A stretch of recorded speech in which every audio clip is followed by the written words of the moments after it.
What's going on, guys? My name is Wade with TechDaily, and in this video, we're going to be comparing the new Samsung Galaxy S23 to the new Samsung Galaxy A54. Now, in years past, the S series, Samsung's flagship phones, and the A series, their budget and mid-tier phones, were very different from one another. Their design, their features, and especially their price set them apart. But this year, as you can plainly see, these two phones are more similar than ever, not just visually, but with the specs and features you get with each of them too. And I'm willing to bet that most people probably couldn't tell them apart now. That's great for the A54. It's half the price of the S23, and you really get a lot. But I also think that's bad news for the S23. It just feels less enticing than ever. So I'm going to fill you in on everything you need to know about these two phones so that hopefully you can get the right device for your needs. There's some reasons to consider one over another, but if you just want the TLDR, I genuinely think most people should get the A54. It's got like 90% of what the S23 offers, but it's $350 cheaper. And speaking of the price, that's obviously the first major thing that's different here. The A54 was just announced this week, and it retails for $449 unlocked. The S23 launched a couple of months ago, and its original full retail price was $799. Now, there's actually already discounts for the S23. Amazon has it for $100 off at the moment, and through major carriers, both these phones will likely be offered with various buy one, get one promotions or at $0 with the purchase of a new line. But generally speaking, the flagship S23 is many hundreds of dollars more expensive than the A54. It is a significant price difference and certainly a factor for most people, and I often pair price with features and specs in sort of a one-for-one comparison. So for example, with the S23 being almost twice as expensive, does that get me a phone that's twice as good overall? Well, you're about to find out the answer, but spoiler alert, no, it doesn't. I'll leave some links down below in the video description if you want to do some comparison shopping of your own for these phones. But if you're looking for some additional deals on tech, I also highly recommend checking out Whatnot. Whatnot is a live online marketplace with rapid fire auctions on everything from electronics to sports cards, designer goods, collectibles, and more. And a lot of the auctions start as low as $1, so you could snag some crazy good deals on a new Samsung device or a pair of headphones or jewelry or clothes, whatever you're into. I'm actually going to be selling a bunch of my own tech items live on Whatnot next week on Monday, April 17th and Wednesday, April 19th at 5 p.m. Pacific. I'll do 2 streams since I have a lot of stuff. I'll be auctioning off smartphones, smartwatches, earbuds, cases, accessories, all starting at $1. And I'll have some giveaways too. Download the Whatnot app using the link in the video description below. Sign up for an account. You get a free $10 credit that you can use to bid on and buy anything you want, including my own stuff that I'm auctioning off. Be sure to check my profile on there too and bookmark the streams so you don't miss when I go live. And thanks so much to Whatnot for sponsoring this video. So like I mentioned a moment ago, these phones previously used to look fairly different. The A series was sort of a cheaper build, less modern design with smaller cameras, but now these two phones look literally identical. Size-wise, the S23 is obviously much smaller at 6.1 inches. The A54 is a 6.4 inch device. I think depending on your preference, you could argue either way as to which is better. The S23 is one of the smallest smartphones you can buy, actually, just in general, but getting a big screen for less money with the A54 is always a plus. I guess a more fair comparison would be the A54 versus the S23 Plus. Now we're looking at 6.4 inches versus 6.6 inches, and with the closer dimensions here, these phones are pretty much identical. If they weren't different colors, I bet you couldn't tell which is which. Now, if you want to get nitpicky, technically the A54 has a smaller screen to body ratio with bigger bezels framing the display and a more pronounced bottom chin. Once you see that, it's hard to unsee it, but at a glance, with a hole punch selfie camera and an 80-something-ish% screen to body ratio on both phones, the difference is pretty insignificant. Around back, there is even less of a difference between both phones, and that's not just in design, that's with the materials now as well. The A54 has a glossy glass back this year, Gorilla Glass 5. The S series is that frosted matte Gorilla Glass Victus, and I guess the A54 still has a plastic frame, but it looks and feels like a matte metal. Though the polished real metal aluminum frame on the S series definitely scores at an extra point. The camera layouts are basically the same now too. That's the redesign with the A54 at least that puts it in line with the S series. They're also both water and dust resistant, though the S series has a slightly higher IP68 certification versus the A series IP67. All in all, I know looks aren't the only thing, but I am really surprised Samsung made the A54 so closely resemble the S series. Visually, and with the premium build now on both, it's practically a tie, and no one would know if you had a $450 A series phone or $1,000 S23 Plus. That's pretty wild. Taking a quick peek at everything else, nothing on the left side of either phone. On the right, identical power and volume buttons. Up top is where the SIM and SD card tray can be found on the A series, and yes, I did say SD card. This phone still has expandable storage, which is great. The S series has long abandoned that with just a single SIM card tray at the bottom of the phone. They each also have matching USB-C ports for charging in the middle and downward-facing speakers, center hole punch selfie cameras just below the earpiece, and secondary speaker on both. And around back, surprisingly similar triple lens camera setups actually, which we'll compare in just a bit. When it comes to the displays and the viewing experience, both these phones offer AMOLED screens at the same 2340 by 1080 resolution with HDR10 Plus support, and their 120Hz adaptive high refresh rate screens. That's right, all the core specs are the same. Now, I want to be clear that the S23 does have a couple of advantages. Its AMOLED screen is Samsung's dynamic 2X AMOLED panel. The A54 has the lesser, older Super AMOLED, but visually, there's not a huge difference in color. Both these phones deliver a bright, bold, and very punchy look with deep inky blacks and visually stunning colors. It might look a bit more vibrant on the S23, things might get a little washed out on the A54, but the difference is minimal at best. The A series has continued to offer a surprisingly good screen for the money, while Samsung's S series displays haven't changed in a few years. So we're all evened up now pretty much. They're also the same resolution, like I said, so up close, they're equally as sharp. I guess technically the smaller S23 has a higher pixel density, but it's not something you'd be able to see. Now there is also a difference in brightness. The S23 can reach 1200 nits with the slider, and 1750 nits outdoors with auto brightness enabled. The A54 peaks at just 1000 nits. So especially in less than ideal conditions, like outside in direct sunlight, the S23 is going to be much brighter with a lot less glare. But at home, on your couch at 60% brightness, there's literally no difference. And oh yeah, there's also that 120Hz adaptive refresh rate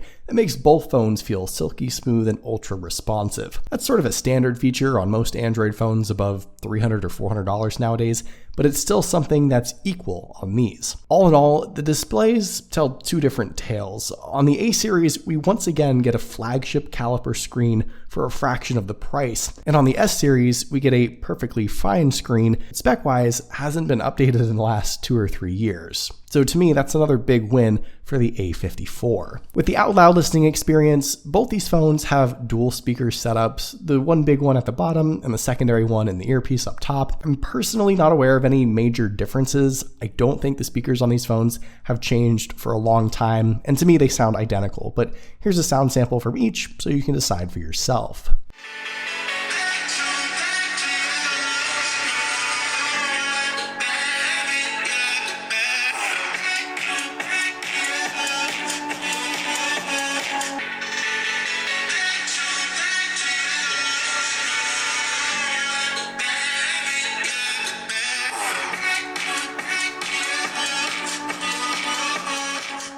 As far as the specs and performance, this is where the S23 finally has some advantages. And if you were looking for a reason to still buy the flagship, this would be it. Inside, the S23 is of course powered by the newest, most powerful processor, the Qualcomm Snapdragon 8 Gen 2, paired to the Adreno 740 GPU, and with 8 gigs of RAM as the only option. The A54 is a mid-tier phone with mid-tier specs to boot, so it has the still relatively new Exynos 1380 from Samsung, along with the Mali G68 GPU and the option of either 6 or 8 gigs of RAM actually. So you could match that with the S series at least, though mine here has 6 gigs of RAM. Taking a look at the Geekbench 6 scores, it should come as no surprise that the S23 is measurably more powerful and more capable than the A54. And you could make the argument that yes, with day-to-day tasks, the S23 is also going to be quicker to launch and load just about everything. Both devices are on Android 13 with the latest Samsung One UI update, and you get mostly the same app and software experience across the board. This A54 doesn't run like One UI Core like the cheaper A0 phones do. This has almost all the Samsung stuff besides DeX, but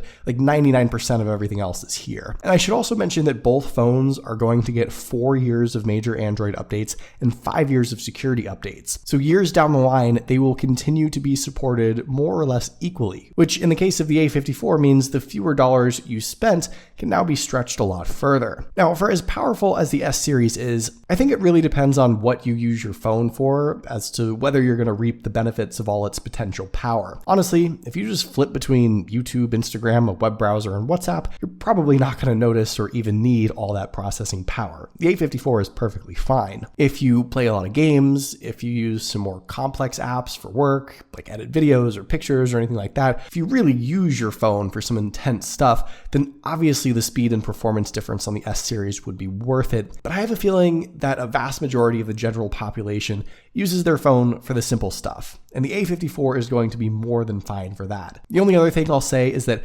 yes, Samsung's Exynos processors, like the one in this new A54, don't really have the best reputation when it comes to optimization or heat management, and around the world now, the S23 only has the Snapdragon chipset inside. So I know some people will justify the S series on the basis of the Qualcomm processor itself, regardless of the speeds, which is fine, but I know a good chunk of other people wouldn't notice either way. Another big difference between the internals on these phones is with the batteries. The smaller S23 has a smaller 3900 milliamp battery powering it, while the larger A54 has room for a much bigger battery, 5000 milliamps. Now, there's obviously a bigger screen to take up some of that extra juice, but generally speaking, the A54 ends the day with more battery left over compared to the S23. And I don't think this is a surprise. It's not like it'll last twice as long, but an extra hour or couple hours, depending on your usage, is definitely possible. And when it's time to charge back up, both phones support the same 25-watt wired charging speeds. Now, the S23 also has additional power features, wireless charging, reverse wireless charging. The A54 doesn't get any of that, and you could make the argument that the newer, more powerful Snapdragon chipset in the S series might be better optimized to preserve battery life, but it's hard to compensate for size. And the A54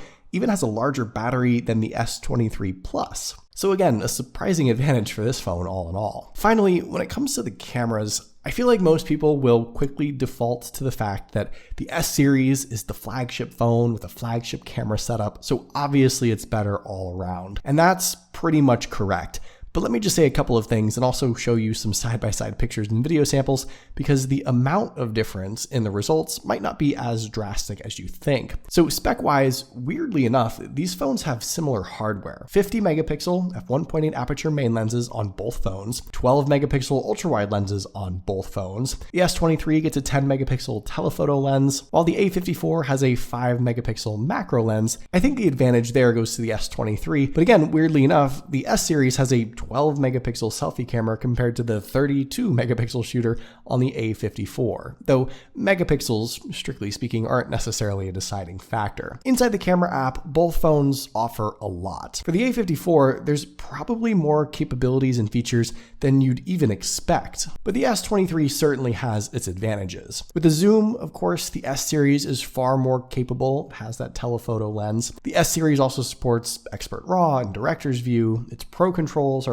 quite a bit more comprehensive as well, with the hardware being more capable. Both phones do offer a 50 megapixel shooting mode. The S series can of course shoot up to 8K video, though the A54 is no slouch with 4K 30 FPS, and most everything else setting wise is actually pretty similar. When we take a look at some of the side-by-side comparisons of real-world pictures and videos, I do think the S23 overall is better. It tends to keep more of everything in focus, balance the color better, have better exposure with the dark spots and light areas. There's a lot more real detail in every shot. It's not over-processed. Night mode is better, the wide angle is better, even the selfies are better. But don't worry, I'm about to make my point. The S23 isn't, in my opinion, 2 times better at taking pictures. It's not like the A series takes bad shots. It's not the budget phone of yesteryear with crappy single lens camera setups. It's fully capable. And if you're not making movies or using your phone as a professional piece of gear, if all you're doing is whipping out your phone and snapping a pic on auto, then the A54 is going to suit all of your needs. Most people don't shoot 8K video. Most people don't use manual controls to film a video of their kid's birthday party. They open the camera app, get the shot, and that's it. And the pictures and videos you'll take with the A54